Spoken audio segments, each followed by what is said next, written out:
제2 이사야.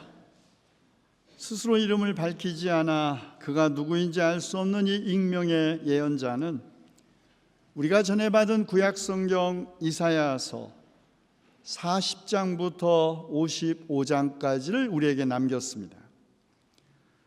저자가 자신을 아모스의 아들 이사야로 밝힌 1장부터 39장까지의 이사야 예언자는 기원전 8세기 후반부터 유다가 멸망하기까지를 시대적 배경으로 하고 있습니다.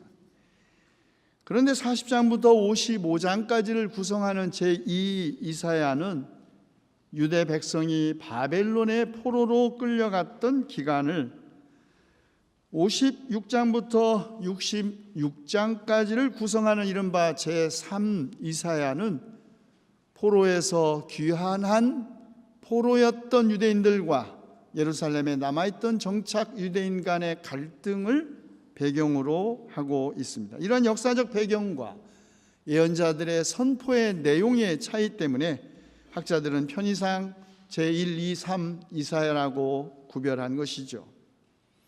우리가 잘 아는 것처럼 이스라엘은 솔로몬 사후 남왕국과 북왕국으로 분열되었습니다.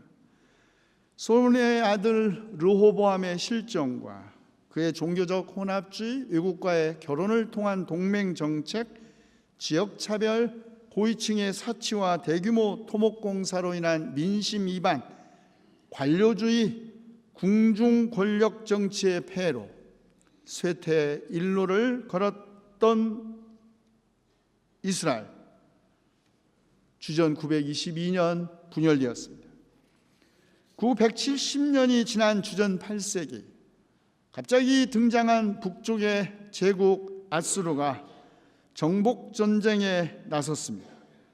가공할 만한 군사력을 가진 아수르는 이 가공할 군사력으로 주변 작은 왕국들을 정복하기 시작했습니다. 디글랏 빌레셋, 아수르의 왕 3세는 북왕국 이스라엘의 북부 지역을 속주로 병탄하고 막대한 조공을 요구했죠. 이스라엘의 운명이 아수르 제국의 침략으로 풍전등화와 같았을 때 남왕국 유다 출신의 예언자 이사야, 아모스의 아들 이사야 예언자는 자기 민족이 왜 이런 처지에 놓이게 되었는지 묻지 않을 수 없었습니다. 그리고 깨닫습니다. 단지 이 민족의 침략이 아니라 하나님의 백성이 하나님과 맺은 계약을 파기한 죄, 귀족과 관료, 지주와 상류 사회 타락과 부정부패에 있다는 것입니다. 소도 제 임자를 알고 나귀도 주인이 저를 어떻게 먹여 키우는지 알건만은 이스라엘은 알지도 못하고 나의 백성은 깨닫지 못하는구나. 슬프다. 죄 지은 민족, 허물 많은 백성, 흉악한 종자, 타락한 자식, 너희가 주님을 버렸구나. 이스라엘 멸망의 또 하나의 원인, 지도자들의 부정과 부패였습니다. 너희 지도자들은 주님께 반역하는 자들이요 도둑의 짝이다. 모두들 뇌물이나 좋아하고 보수나 계산하면서 쫓아다니고 고아의 송사를 변호하여 주지 않고 과부의 하소연쯤 귓전으로 흘리는구나. 그러니 사법정의인들 살아있었겠습니까? 재판관들도 뇌물을 받고 악인을 의롭다고 하며 의인의 정당한 권리를 빼앗았습니다. 같은 민족의 죄악을 고발하고 권력을 가진 지도층을 규탄하는 것은 단지 예언자만이 아니라 그 누구에게도 위험한 일이었죠. 그러나 예언자 이사야는 용감한 사람이었습니다. 하나님과의 계약을 파기하고 죄악에 빠진 백성과 지도자들에게 무서운 심판을 선언하기 위하여 예언자를 찾으시는 하나님의 부름에 이사야는 이렇게 대답했지요. 주님, 제가 여기 있으니 저를 보내십시오. 그리고 이사야는 자기 민족에게 내릴 무서운 하나님의 심판을 선포했습니다. 자기 민족의 파멸을 선포해야만 하는 예언자, 그 예언자의 외침을 누가 좋아하겠습니까? 주전 8세기 예언자 제1 이사야는 위경에 의하면 므낫세 치세 동안 통나무 안에 톱으로 몸이 절단되는 처형을 당했다고 합니다.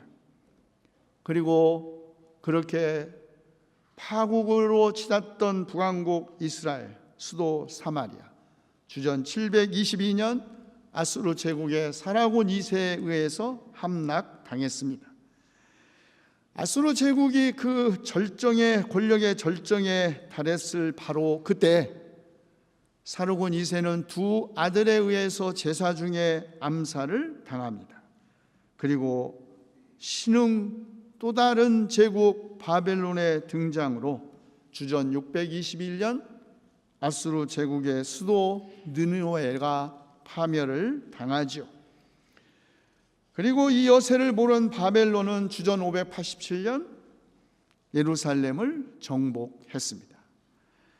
남쪽의 이집트를 정복한 유다를 통해 견제하고 직접 통치보다도 조공을 받는 것이 정치적으로나 군사적으로 유리하다고 판단한 느부갓네살 왕은 다윗의 후손이 아닌 친바벨론 성향의 허수아비 정권을 그달리아 왕을 세웠습니다.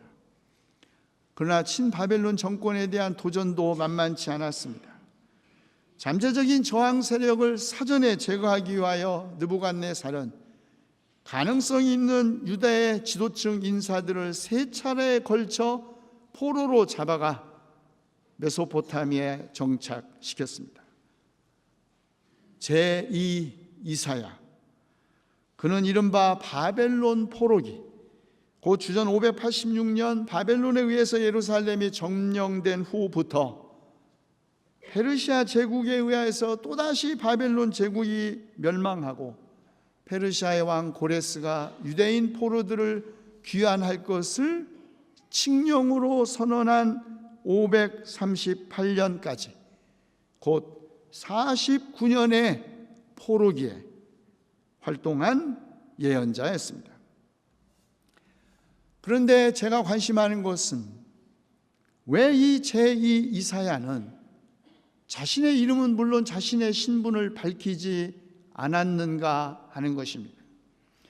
이것은 예언자 전통, 특히 문서 예언자 전통에서 보거나 예언 문학에서 보아도 낯선 일입니다. 제1 이사야, 그는 자신을 아모스의 아들이라고 밝혔고 유대 상류 사회의 밝은 귀족 출신임을 굳이 감추지 않았습니다. 예레미야는 베냐민 땅 아나돗 마을의 제사장 출신인 힐기야의 아들이라고 자신을 밝혔고 에스겔은 자신이 부시의 아들이자 제사장임을 밝힙니다.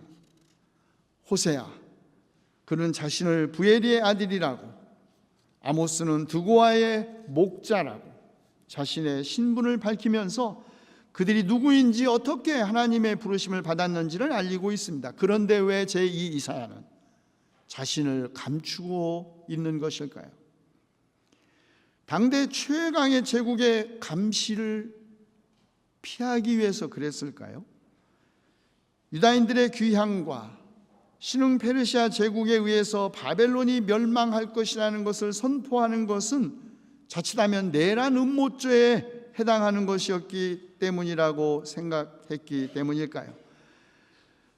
다윗의 후손에서 메시아가 오시는 것이 아니라, 그렇게 믿었던 유대인들의 기대에 어긋나게 페르시아 제국의 고레스 왕이야말로 하나님이 새로운 국제 질서를 만들기 위하여 선택한 메시아라고 선포하는 것이 동족의 오해를 불러일으킬까 봐 그랬을까요? 제2사야는 그 어디에서도 단서를 제공하고 있지 않습니다. 그는 자신을 철저히 숨기고, 감추고 그가 받은 말씀만을 선포할 뿐입니다. 그러나 제2 이사야가 자신을 익명성 뒤에 감춘 것은 자신의 안위를 위한 전략이 아니었음이 분명합니다. 왜냐하면 그는 자신의 목숨보다 더 중요한 것이 그를 보내신 분의 말씀이고, 자기를 보내신 바로 그분은 영원하신 하나님, 땅끝까지 창조하신 분, 역사의 흐름을 결정하시는 분, 암흑을 광명으로 바꾸고 거친 곳을 평탄하게 만드시며 자신의 약속은 반드시 지키시는 분이시기 때문이었습니다. 그러나 또 다른 이유가 있을 수 있었다면, 저는 이건 저의 추측이긴 하지만 어쩌면 지극히 인간적인, 아니 너무나 인간적인 그의 고뇌가 아니었을까요? 제2 이사야 자신도 바벨론으로 사로잡혀간 포로 가운데 한 사람이었습니다.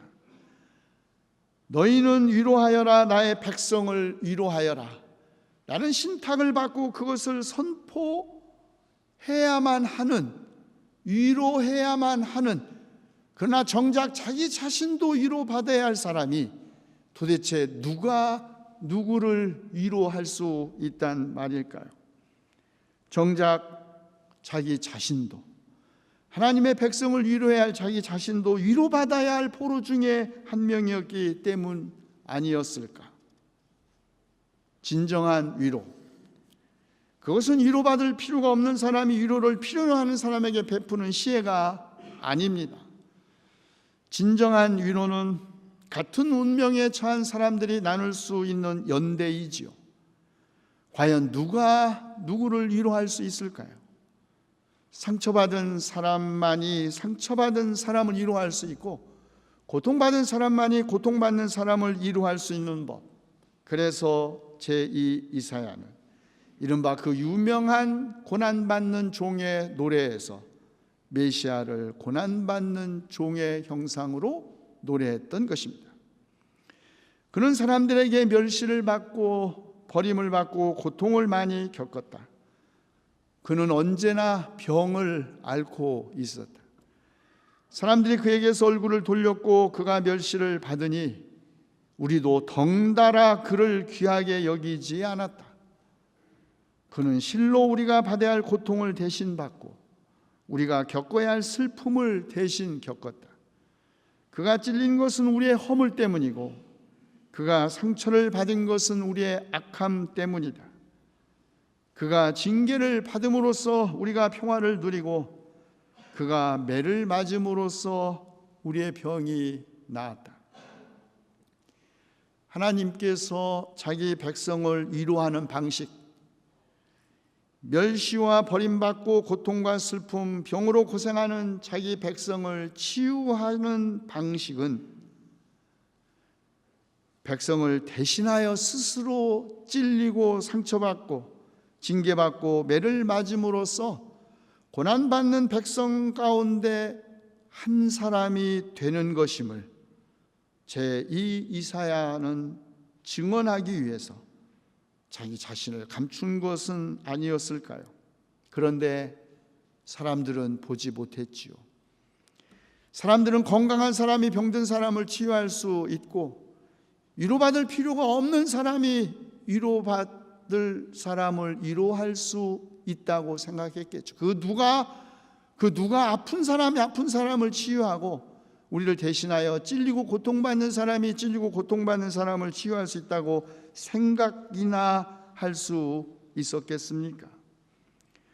누구도 주님께서 자기 백성을 구원하시려고 죽는 데까지 자기의 영혼을 서슴없이 내맡기고 남들이 죄인처럼 여기는 것도 마다하지 않고 많은 사람의 죄를 대신 짊어지셨다는 것을 이사야 53장 오직 제2 이사야만이 볼 수 있었습니다. 주님께서는 소리를 치거나 목소리를 굳이 높이지 않으면서도 상한 갈대 꺾지 않으며 꺼져가는 등불을 끄지 않고 진리로 공의를 베푸시는 분이심을, 그렇다면 우리는 우리 시대에 위로받아야 할 주님의 백성이 누구인지 이들을 찾아 하나님의 위로를 선포하는 일이 우리 시대의 제2 이사야 예언 공동체인 교회가 대림절에 해야 할 일이 아닐까요? 이사야서에 대해 가진 저의 두 번째 질문, 그것은 세 명의 예언자가 등장하고 광범위하고 서로 다른 역사적 배경과 선포 내용의 차이에도 불구하고 왜 성경의 편집자는 이 세 권의 책을 한 권의 예언서로 묶었을까 하는 것입니다. 제1 이사야는 민족의 죄악에 대한 비판과 심판, 제2 이사야는 포로로 잡힌 이스라엘에 대한 위로와 귀향을, 제3 이사야는 회개와 새로운 시작을 선포했습니다.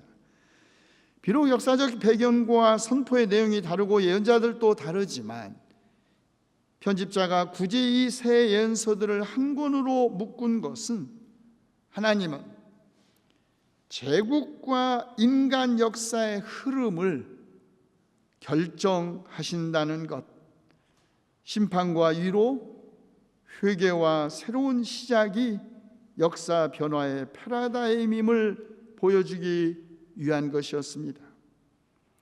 여러분, 역사의 흐름은 정말 하나님이 결정하십니까?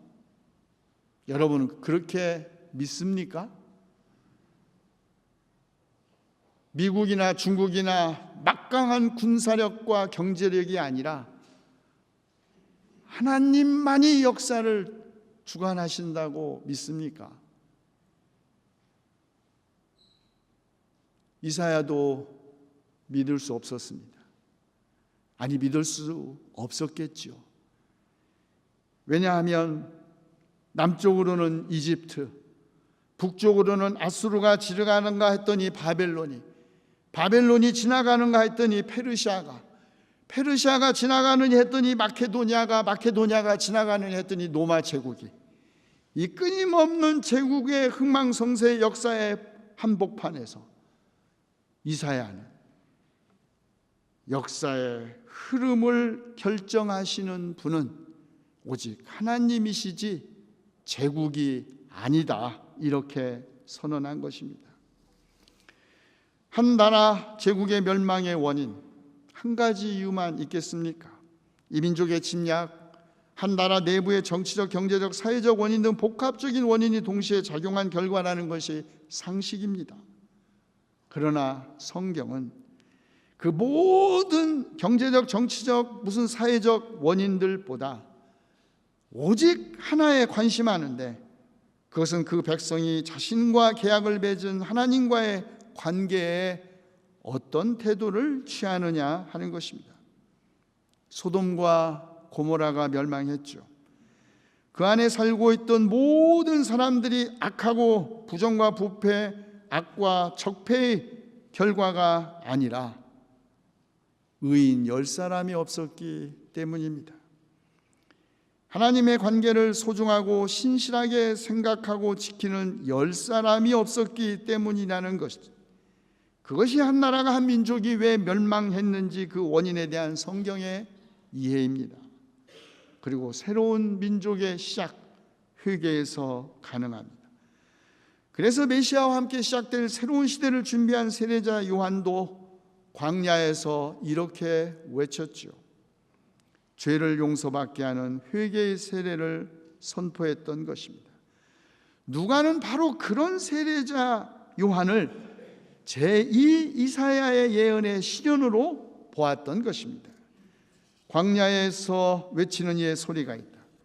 너희는 주님의 길을 예비하고 그 길을 곧게 하여라. 모든 골짜기는 메우고 모든 산과 언덕은 평평하게 하고 굽은 것은 곧게 하고 험한 길은 평탄하게 할 것이니 모든 사람이 함께 하나님의 구원을 보게 될 것이다. 세례자 요한으로부터 세례를 받으신 후 자신의 공생애를 시작하면서 예수께서 나사렛 회당에서 읽으셨던 말씀도 제2 이사야였습니다. 주님의 영이 내게 내리셨다. 주님께서 내게 기름을 부으셔서 가난한 사람에게 기쁜 소식을 전하게 하셨다. 주님께서 나를 보내셔서 포로된 사람들에게 해방을 선포하고 눈먼 사람들에게 눈뜸을 선포하고 억눌린 사람들을 풀어주고 주님의 은혜의 해를 선포하게 하셨다. 이로써 분명해졌습니다. 우리 시대에 위로받아야 할 사람들, 그들이 누구인지. 그들은 가난한 사람들, 포로된 사람들, 눈먼 사람들, 억눌린 사람들입니다. 그리고 우리에게 분명해졌습니다. 그들을 어떻게 위로해야 하는지, 하나님과 사람 사이, 사람과 사람 사이, 사람과 자연 사이를 가르는 모든 골짜기는 메우고 사람을 구조적으로 차별하는 높은 산과 언덕은 평평하게 하고 거짓과 조작으로 굽은 것은 곧게 하고 기회의 평등을 막는 험한 길은 평탄하게 하는 것입니다. 그리고 하나님의 구원은 모두가 함께 볼 수 있어야 합니다. 나만 볼 수 있는 구원, 그것은 구원이 아닙니다. 의로운 사람에게는 공의로, 악한 사람에게는 심판으로 볼 수 있어야 합니다. 그렇지 않은 구원, 우리 모두가 함께 볼 수 없는 구원, 개인화되고 내면화된 구원, 지금 여기에서의 구원이 아니라 죽음 이후나 역사의 미래로 유예된 구원, 그것은 그리스도교적 구원이 아닙니다. 기도합시다. 풀은 마르고 꽃은 시드나 우리 하나님의 말씀은 영원히 서 있으며 주님의 입에서 나가는 말은 주님께서 뜻하신 바를 이루고 나서야 주님께 돌아오리니, 주님, 우리 시대에 위로받아야 할 사람들, 아니 위로받기를 거절하는 절망한 사람들, 오직 주님 말씀으로만 위로하시옵소서. 수고하고 목마른 사람들, 돈 없는 사람들도 불러 배불리 먹이시는 우리 주 예수 그리스도의 이름으로 기도하옵나이다.